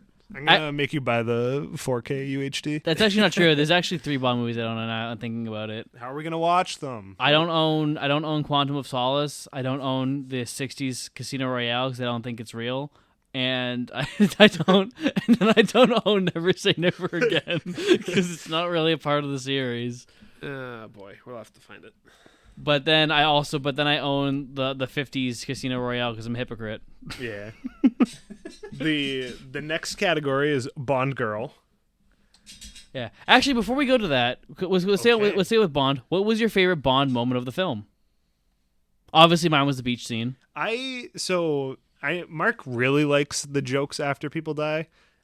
In this one, I actually think it's in the beginning scene. He kills the dude, and then he's running away, and he sees flowers, and he just stops, grabs the flowers, goes back and throws them on him, and then runs away. I loved that one. I think the prop comedy kills, I like those a lot. Like the flipper floating up when the grenade goes off and kills those guys in the shipwreck. I like that too. I have to agree with Mark. That beach scene is A1, and Vargas's death, I think, is his best kill in the whole movie. I didn't think you were gonna go with that one, Nick. I thought you were gonna go with the shoes. Oh, the shoes. Oh yeah, So, this is why he's such a good Bond. Like the shoes, the beach scene, and the props are phenomenal in this. I thought the fighting was like all right. I like the Coast Guard thing. I really can't tell the difference between those guys fighting and Bond fighting. So it's like. Yeah. I don't think that's a great Bond action sequence. That's no train scene. Yeah. I think stereotypically, if you were to ask somebody what they remember most about Thunderball, they're going to go, oh, the scene with the shoes.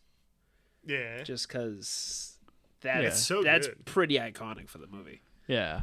I also now we can move on to Bond girl. And so the next category is Bond girl, or plural depending Bond on girls. the movie. Yeah, we have Domino, we have Fiona, and we have Paula, and we have The old lady with sunglasses. Patricia. Thank you, So- Ryan.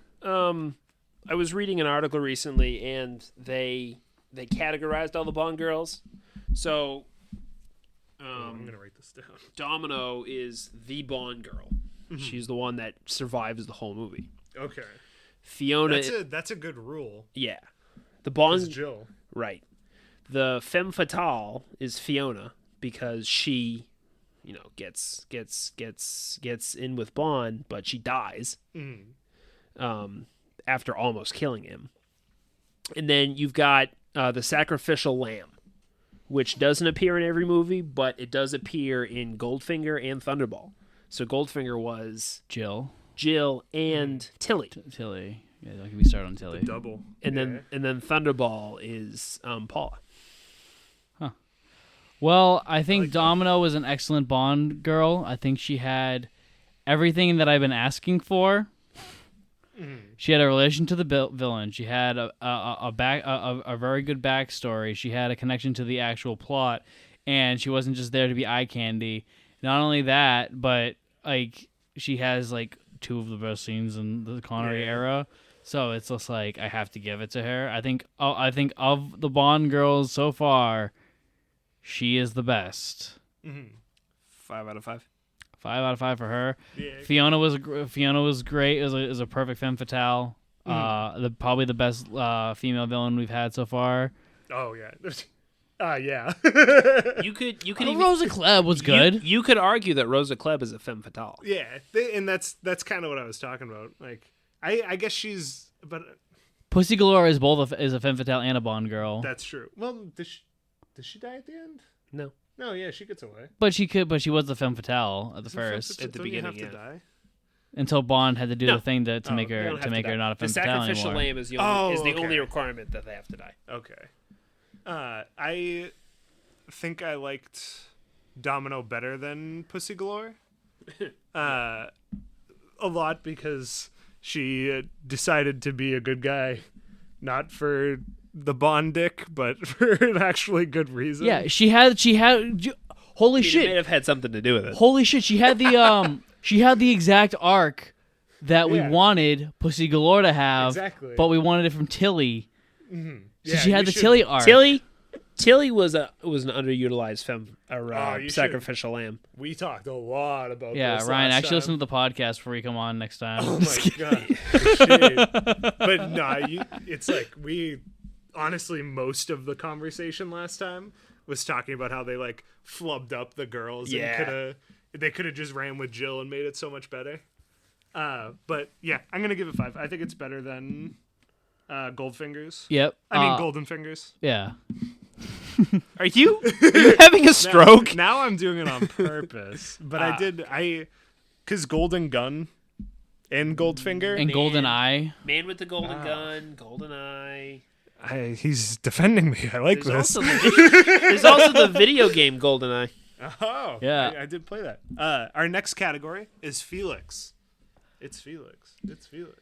Felix, this is the best Felix since Dr. No, but I don't think he's as good as Dr. No. He's no Jack Lord. I want to hear Nick's opinions first on this because I know Nick likes Van Nutter, and I have a strong argument of why I think Lord is better. So let's get into it. I don't think he was better as Felix. I think they used Felix better. Is my big thing with it. He's actually feels like a utility in this. Here's my counter argument to that. I think that Felix feels like Bond's bitch in this movie. Yeah, I could see that. I mean, He's driving him around. Absolutely is. yeah, He's flying him around. He's just taking orders from the guy. killing sharks for him. Yeah, he's also he's getting punched in the gut. He's running up to him while he's on a date and distracting him. Yeah, No, you're totally right. where Jack Lord has his Felix feels like a colleague rather than like a lackey. Yeah. Where Lord feels like, listen, dude, I know just as much as you do. I actually know more than you do. Yeah. So here's what's going down on Dr. No's Island. Yeah, I was here way before you. Because I'm pretty sure Jack Lord was like, I'm not going to act like that. I'm going to act like how I want to. Yeah, I'm going to act like Connery's equal, which he feels like he is, which is why I've always defended him as the best. And I think I really like his... Because Lord plays it with an air of, like, sexual charisma. Compared to Van Nutter, where Van Nutter feels like he's cosplaying as Jack Lord. I think this is a step in the right direction for Felix again. I think that, like I said, it's way better than fucking Goldfinger's Felix. It's so much better than Goldfinger's. I hate the old guy Felix. Like, that's so dumb.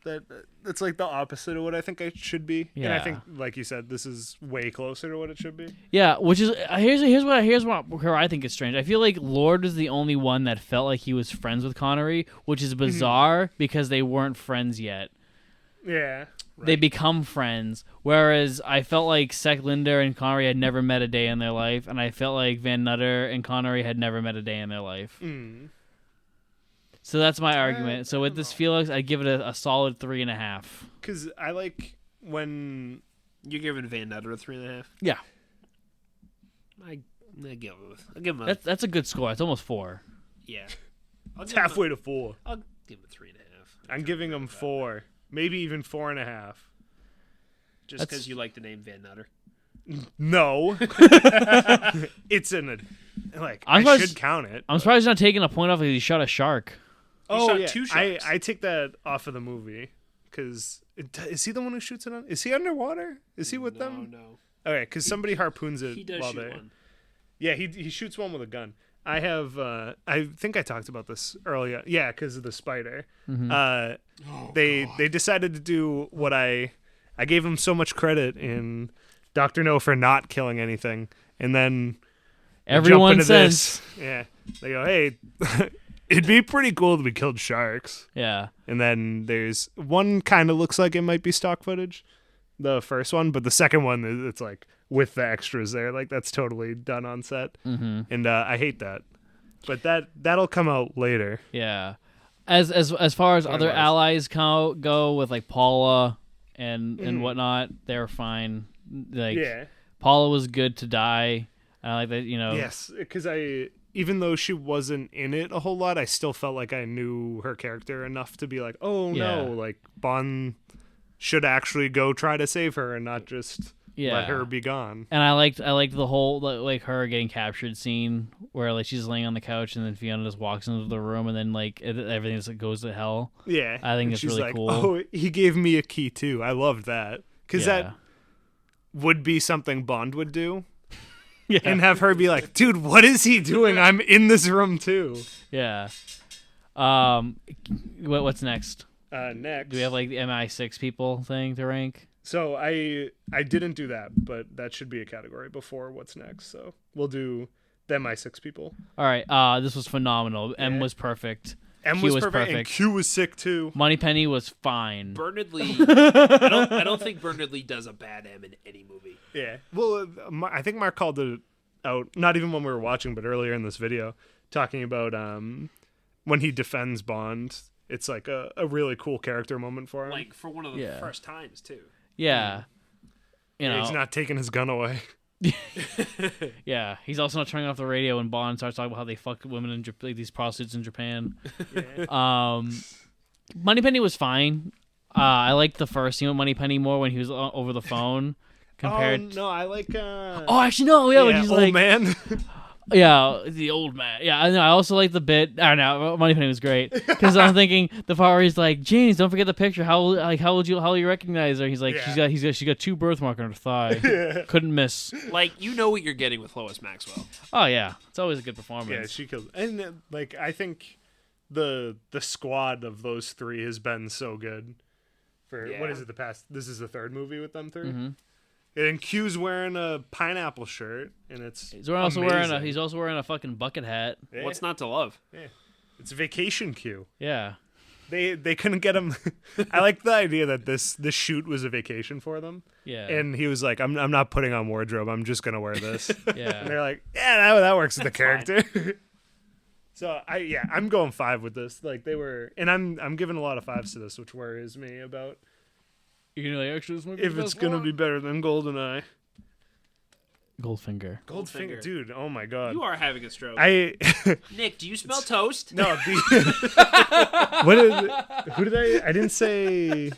I said George Clooney instead of Sean Connery the other day. It's like, oh no. I was like, Can you George imagine Clooney. James Bond with bat nipples? Yeah. Bond. Yeah. The next one, so this one's going to be a little hard because we normally do villain and henchman separate, but I don't know how you want to do villain. Well, all right. Well, Blofeld's perfect. Largo is perfect. I don't. And Vargas. So I think if you're gonna count Largo as the main villain because he is like the main. He's like the main one of the thing, but technically he's a henchman because he's Blofeld. I would say Largo has been the best single villain we've had. You like him more than Dr. No? See, Absolutely. yeah, so Dr. No I think is a little weak because I think his stupid metal hands are so stupid. I think I liked. I now want Sean Connery to say, and your stupid metal hands, too. In our Dr. No episode, we talked about how they could have made Dr. No better. With like one scene. Yeah, just a couple different changes. I don't think the actor wanted to do much anyway. He sure acted like it. I think if we're counting number 2 as the villain, he was not a Goldfinger. I think Goldfinger was way better. That's fair. That's a valid argument. Yeah. You go say your reasons why, because I have mine. For why he's bad or why Goldfinger's better. Or just like why you think Goldfinger was better and why you think that Largo was not as good. I think it was like Largo was a little bland. Like I feel like the only time where he's like villainous is when he kills that one henchman with the sharks. And then the rest of the time I'm kind of like I'm not super scared of you. Where Goldfinger I was like, this guy seems kind of actually psychopathic. My argument, my counter is there's also that scene where he tortures Domino. I mean, he ties her up and then threatens to torture her. He doesn't actually. Yeah, nothing. But he's about happened. to. It's just that the Quentin Tarantino comes in and he's like, give me the feet. Yeah, he's like, give me those feet. Okay, yeah, it's a major Hollywood film is a feet. I'm gonna be here. All right, I'm there. Yeah. No, the reason why I like Largo more than Goldfinger is I think Goldfinger was a little bit more one note, whereas Largo, like I said, he kind of has like this whole he's negative Bond. Yeah, where the reflections. You had a lot one of cool points for the. Yeah. Like them literally being in scenes and he'll do something better. Yeah, and it's also I like that his story interconnects with the Bond girl more emotionally or personally than Goldfinger. For me, Goldfinger's a guy who likes gold. He wants to get fucking gold. Yeah, I do think he loved pussy though. Yeah, so does Bond. Pussy go on. Yeah, because he does the oh dude, I thought you fell. The like the scene where he's like holding her hand and stuff and. Yeah, but I think you got a lot of that in this one too, where the whole idea, like I said, maybe I might be reading much more into Largo than there is, where I'm like he's impotent. He still talks like their niece and uncle sometimes, and I'm like, you have some serious headcanon about Largo though with the impotence thing, and I do like it though. It does make sense. Because my reason for that is because like if he's bearer of Bond and Bond is fucking everything that moves in this film. I just feel like that would add another wrinkle to it, and it's a 60s, so they can't talk about it. Any thoughts on how he lost the eye? Like, what's your head? I don't even think he lost an eye. He's just doing it for the fucking aesthetic. Oh, just for the drama. Yeah, it's when he goes below deck, he switches which eye the eye patch is on. Yeah. That's good lore. That would have been good if at the end they just like had a moment where they hand him binoculars, just take the eye patch off. Just like, looks into it. Like, hey, wait a minute. Although I do have to say the continuity for him is really good because when the Vulcan's landing in the water, he's got a a monocular. Yeah. I was He's like, not- oh my god, I can't remember the. Yeah. Yeah, so actually they did well there. Maybe I'm also just like reading into the Largo thing more and how much I enjoy it just because I've seen the way they've done Largo in another film and it's so unbelievably awful. The Thunderball Largo is far and away better than the Never Say Never Again Largo. Yeah. Cuz I think the Never Say Never Largo is just like a simp. Yeah. But where I think this one's a simp, Like, but he's a the manly actor's simp. name is Klaus Maria something. I forget his Yeah. last name. Anyway, I would give 5 stars to the or 4.5 stars to the villain. I am gonna give him like 3. Solid 4. But like I liked him, but I almost feel like he's more henchman than villain to me. That's fair. Yeah, where like Goldfinger was like a villain. He's a super henchman. Yeah, but Yeah, also I feel like he's a different tier. Like Yeah. there's this place between for Yeah, him and Dr. No. I feel like I have like that thing though, because like From Russia with Love is like my favorite of the Connery era, and that's Yeah. literally a movie about henchmen. Yeah. And So I'm just that- like yeah, fuck it, I love it. and that's I'm fine with that too.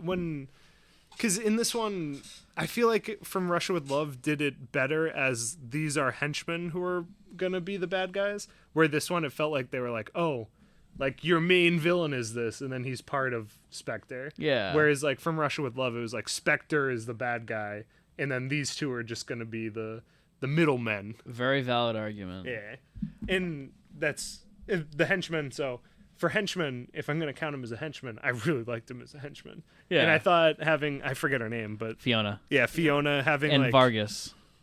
Vargas was a sick henchman. That little Nihilist man. nihilist man from Lebowski.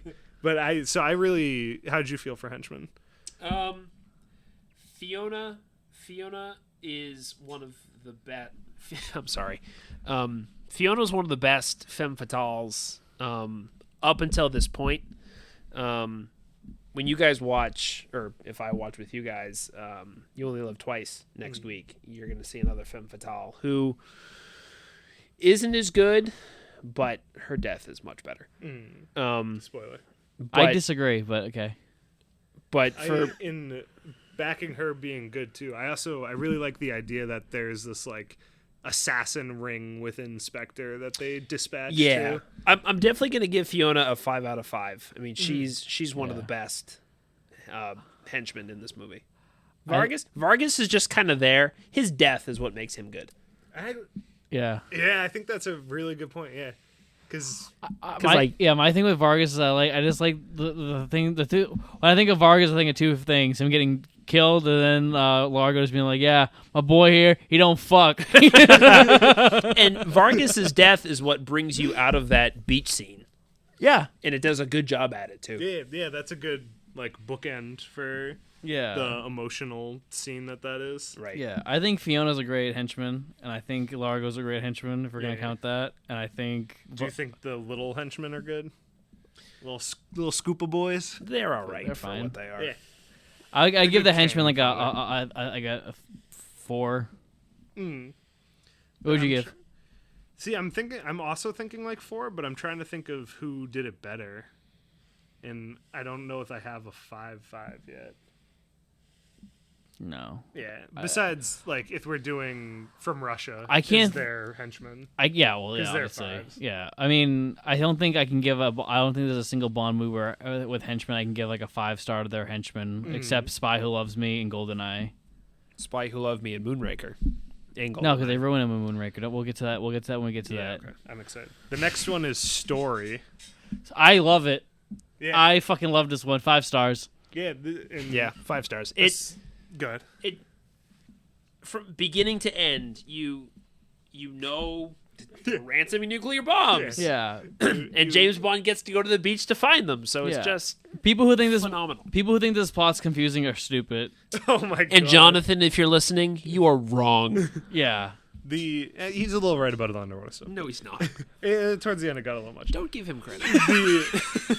A little bit. Coming off of I agree, by the way. Goldenfinger, where You are having a stroke. oh my god, dude, I literally can't stop. Now that I've done it as a joke twice, now I'm just gonna not be able to say it right. That's your head canon. Yeah, Goldfinger. Yeah. When there was a part where Mark went, "What is happening?" And I went, "I kind of don't actually know." Like this. That one is tough to follow. Yeah, this one, Mark went, "What's going on?" And I was like, "I literally know what's going on." Yeah. He was like, "This is the part where people get confused," and Yeah. I was like, "Oh, well, this made sense to me." Nick, do you think that might be just because Terrence Young's a good filmmaker? And I think it might be. Not. I think that might have something to do with it. Yeah. So Maybe. I Yeah. think that made it better than Goldfinger for sure. Yeah, 5 stars. What's next? Cinematography. 5. They brought back Day for Night. All right, 4. 4.5. 4.5. I'm going 4 because as much as Mark likes it, I hated the boat scene at the end. Don't be a snob. Yeah, I hated it, It's fair. and I don't like Day for Night. But Yeah. I thought the underwater stuff actually looked interesting. I was shocked by. I don't think you can blame cinematography on the boat scene at the end. It's more editing than. Yeah, you're right. But I'm still gonna do it.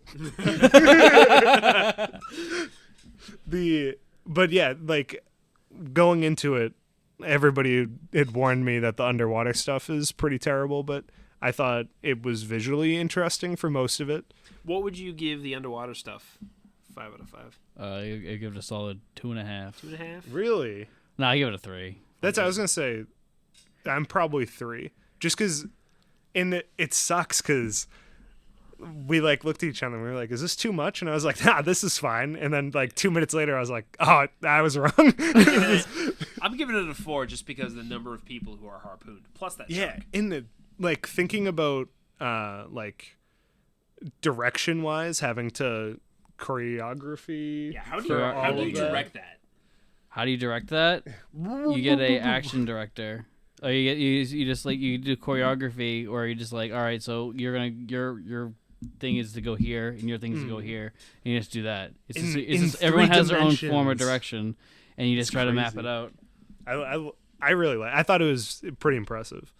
The next one's gadgets. We can include the jetpack. Oh, then it's 5. Yeah.